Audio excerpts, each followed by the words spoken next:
All right, this morning we've got Riggs and his daughter Racy out, and another new spot today, of course. See how it goes here. I'm really hoping that Riggs and Racy, honestly, kind of do their thing today and really spread out, because there's a big wide area here that I think birds could be in. So I'm going to need them to get after it and do what they do. Let me know where they're at. This was some pretty interesting terrain, and definitely not the traditional sharptail habitat that I've hunted before. And Riggs and Racy definitely did some exploring, and Racy may have covered a little too much ground because she actually loses track of me here. Well, I have a lost dog, and she's panicked, and she has no idea that I'm up here, and she's all the way down the valley, headed back to the truck. Luckily, she found her way back. Little Miss Independent is having trouble keeping track of Dad. You gotta pay attention to where I'm at, girl. You can't just be in your own world. Yeah, she's a big runner, and she's 9 months old now, so she's big enough that she can cover a lot of ground. And she's kind of one of those dogs, she's just kind of in her own world. She's kind of like her daddy that way, and she just likes to roll. And so she's adjusting to the idea that she has to pay attention where I'm at and what direction I'm going and all that stuff, and it's not just all about her. So that's all I ask, is that, every now and then you got to go, hey, where's Dad? Which way are we headed? That kind of thing. I don't care about controlling dogs. I don't need a remote control dog. I need a dog that wants to come out here and find birds with me. That's all I care about. As much as I can, I'm going to let her discover and figure this out on her own. Some people might try to tone them in and control them and do all that kind of stuff. I'd really rather her just come to this conclusion on her own, on how comfortable she is. If her comfort level is higher than mine, then I'll bring her in. I'm kind of a hands-off trainer anyways. That's how I like things to work, is kind of just work them naturally and not be too heavy-handed, and let them discover how to work with me on their own. I feel like that style for me helps it stick, and it makes a good impression on them for the rest of their life. Well, we didn't see a lot of birds on this walk, and the ones we did see all flushed wild. Here I had one that just flushed up into a tree right next to me. Racy comes along here and quickly points the spot where the bird was. She points this thing up.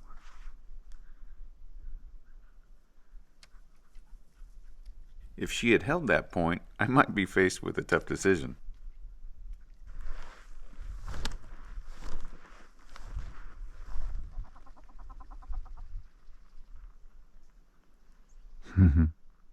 That was nice to get to spend a couple's quiet, solitary moments with a grouse.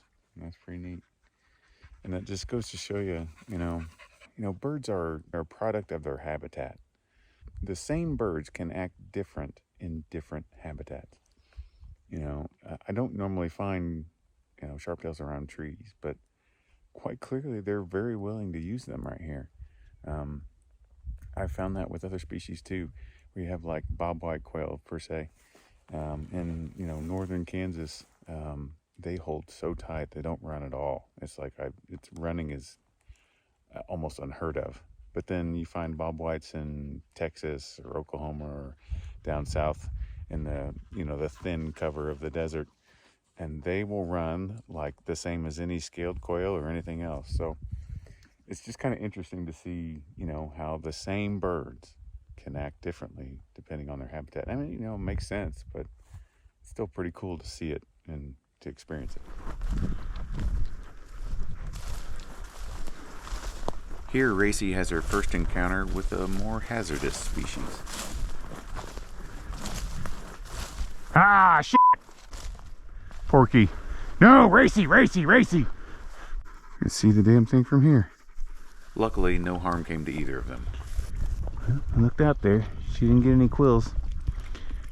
Looks like she was investigating, but she didn't try to pounce on it or anything. Okay, let's go. Porcupines can be a major problem, and especially for wire hairs. Whenever I see one of my young dogs doesn't care about them, it's a relief. Oh man, it's 8 o'clock, already hot. The air's died. Probably the best we're going to see is some run over birds. It's just, man, when it's like this, you have to get really, really lucky to get any dog work. So, it is what it is.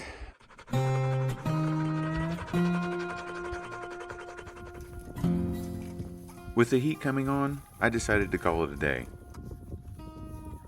But that gave me some time to do some more exploring and scouting.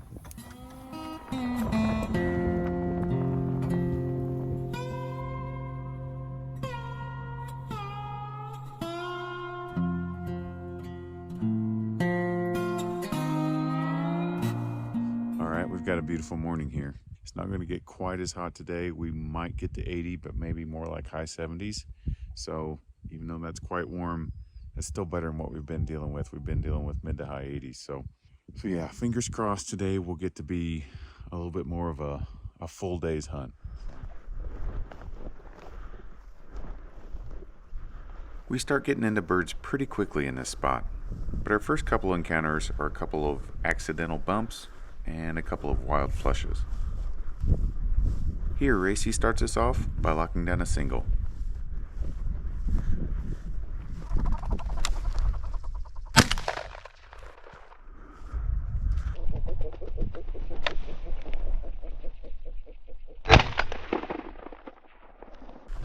Dead bird, dead bird, dead bird, dead bird. Yep, dead bird. Dead bird. Good girl. Yeah, that's good girl. Yeah, that's good girl. That's good girl. Good girl. We're gonna have some dirty, stinky dogs back at the truck, but at least they won't be hot. Oh, Racy just had a quick point there. Good girl, Racy. Good girl. Come on, Racy. Racy, come on. Racy, come on. Good girl. Good girl. Good girl. Good job. Good girl. Good girl. Yeah. That's good girl. I'll hold it for you. Yeah, I'll hold it for you. Okay. That's good girl. Well, dang it. It was so fast. She pointed for about 2 seconds and birds came up, shot it, so I didn't get it on camera. Gosh dang it. Cart rig's on point at about 300 yards. You thirsty, darling? We started this day with a point by rigs and Racy accidentally running over the covey from the upwind side. And that seems to have set off a bit of competition between these two. And unfortunately, on this next point by rigs, that competition goes into overdrive.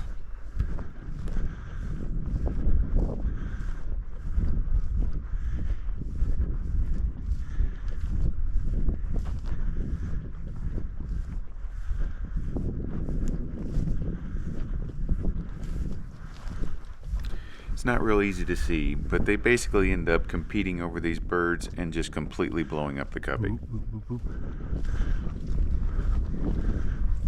Riggs.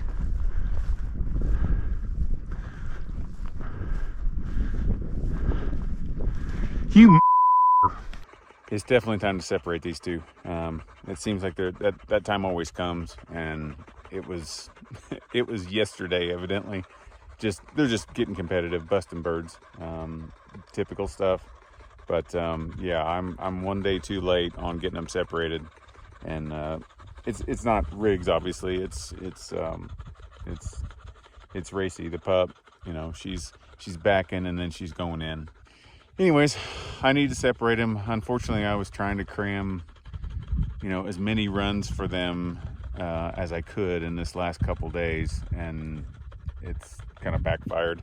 That's on me. I should have got them, kind of seen that coming and got them separated a little sooner. I don't know. See, that's what happens sometimes when you put pressure on yourself to accomplish things and to get certain, when I have goals and things, sometimes that pressure forces me into maybe a decision that I probably shouldn't make, but such is life, and maybe we'll get lucky and have another opportunity on the way home. We'll do it right. So here I've got Riggs on point, and Racy comes in, doesn't back, but she doesn't bust. Whoop, whoop, whoop, whoop, whoop, whoop, whoop, whoop, whoop, whoop, Racy, woo, Racy.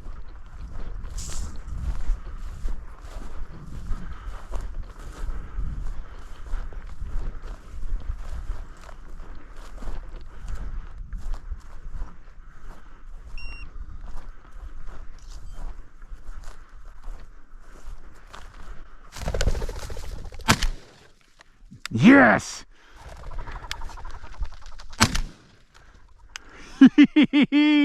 Attaboy! Good dogs! Yes, we did it! We did it! Good girl, Racy! Racy! Here, here, here, here! Good boy, Riggsy! As you can tell, that made my day. So Riggs is on point there, and Racy was going to blow another back there, and I just kind of talked her into not doing it. I mean, she went in and stood right behind him, but at least she stopped. So she was pushing it, but at least she was standing when the birds came up, so that was good. But yeah, it's it's past time for her to hunt by herself. You know, we started the day with her accidentally bumping a covey. She ran through upwind side a covey that Riggs had pointed, and that just kind of set that competitiveness in both of them. Riggs started breaking when she wouldn't back, and then it just kind of degraded from there. And then the next thing you know, we're bumping birds all over the place. I don't know how much time I'm going to have left to hunt them, so it may have been her last run, but if it was, at least we ended on a positive note.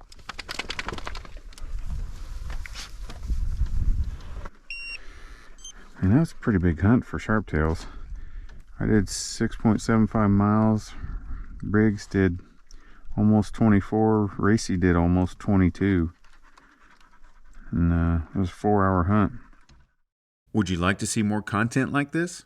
You've got to check out my Patreon page, where I post exclusive bonus episodes along with other videos about gear, trip planning, e-scouting, training, and any other subject we can come up with that might help the traveling hunter.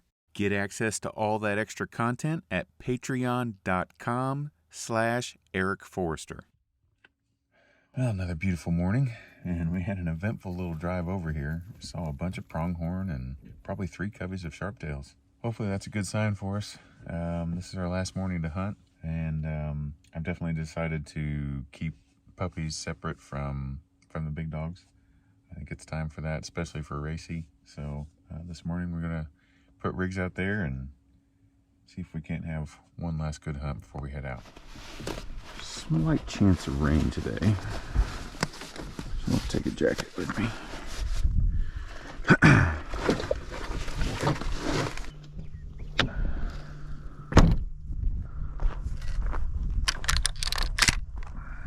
All right, Riggs.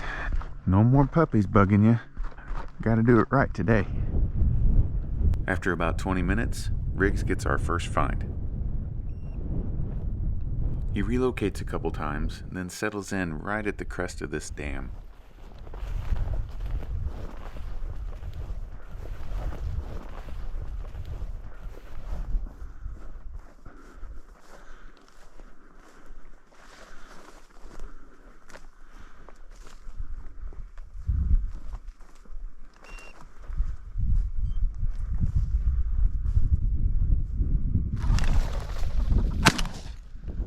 Beautiful, look at this.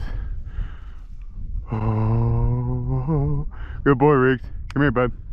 That worked perfectly with the dam hiding my approach until the last second.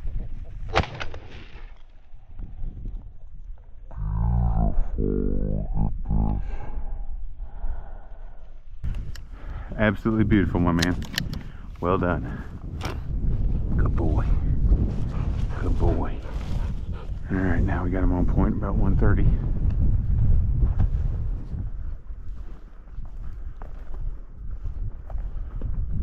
Oh, he's right here. Jesus Christ. I didn't see him.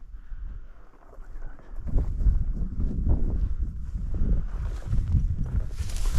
gosh. Easy, bud. Boop, boop, boop, boop, boop. I'll get him, buddy. Boop. God, I had to give it a second or I was going to blow it up.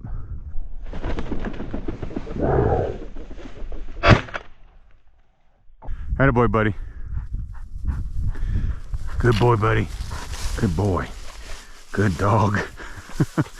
I might have hit that one a little too good, but hopefully it's all right. Wow, that was a great holding bird for this time of morning. I mean, obviously it was in some thick cover, but still, it's unusual.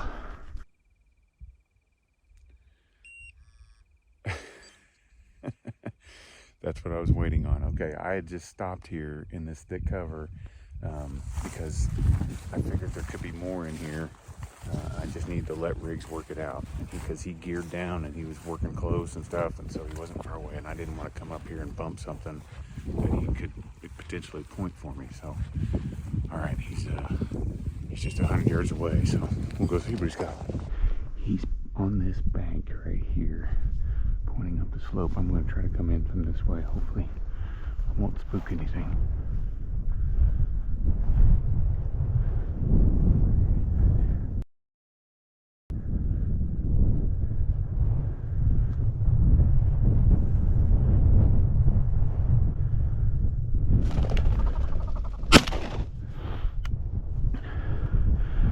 Telling you, man, when you put the sneak on these dudes, it can be fish in a barrel. Good boy, buddy. Come here. Come here. Give. Good boy. Perfect work again. Great job, buddy. Good boy. Oh, that worked just flawlessly. That was beautiful. You know, I love running two dogs together.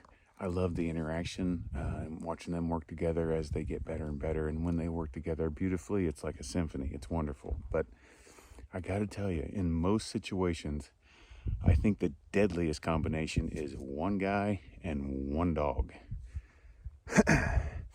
You don't have any distractions. You can focus on the best way to approach them. Just like that. I came around, came hidden. I knew where he was. I knew where he was pointing. I knew where the birds likely were. I came in, comfortably stood up right there, walked in, bird right at my feet. So in a lot of situations, I think that is your most deadly combination. One guy, one dog. All right, he's on point at 240. On my way, buddy. Okay, so I find Riggs at the bottom of this little slope pointing up this draw. And I'm trying to decide if I want to go up on the high side or stay down low and stay hidden. The problem with staying low is sometimes those birds can kind of horizon you and get over the hill before you can get a shot. And if I go high, I'm going to be more visible and I might bust the birds prematurely. Well, I decided to go high, and that's kind of what happens. The birds come up farther out than I would like.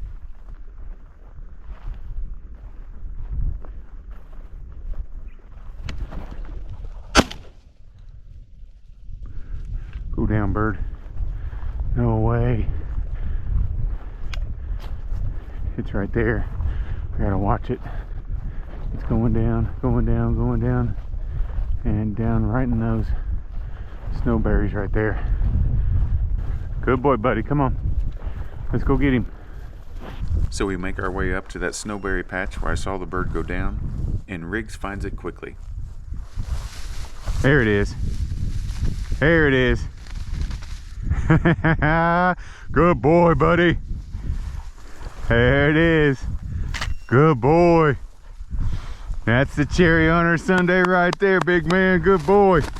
Good boy, yeah. Yeah, he was just winged. Good man. Woo! That's how we get to end it right there. Good job, buddy. Good job. That was excellent. Man, I couldn't have scripted a better ending than that. Beautiful point by Riggs. Nice covey comes up. I just nicked it, of course. It was out there a little ways, but watched the bird. Came down into these snowberries. My man got in there and dug him up for me. So yeah, what a way to cap off this trip. We've had a lot of ups and downs, but But yeah, this day was absolutely perfect. It was picture perfect. The weather was perfect, and it was really fun to see what can happen when you match a good dog with a beautiful place like this to hunt. So thanks to Mr. Riggs here for putting a big smile on my face for the way home.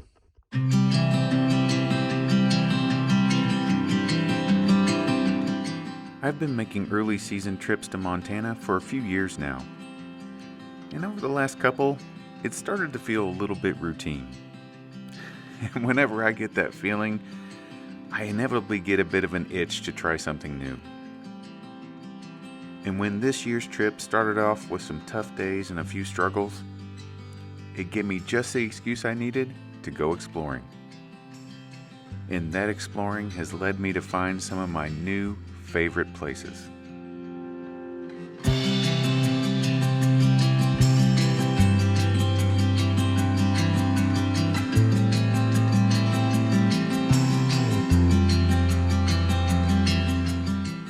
Thanks for watching, and I'll see you next time.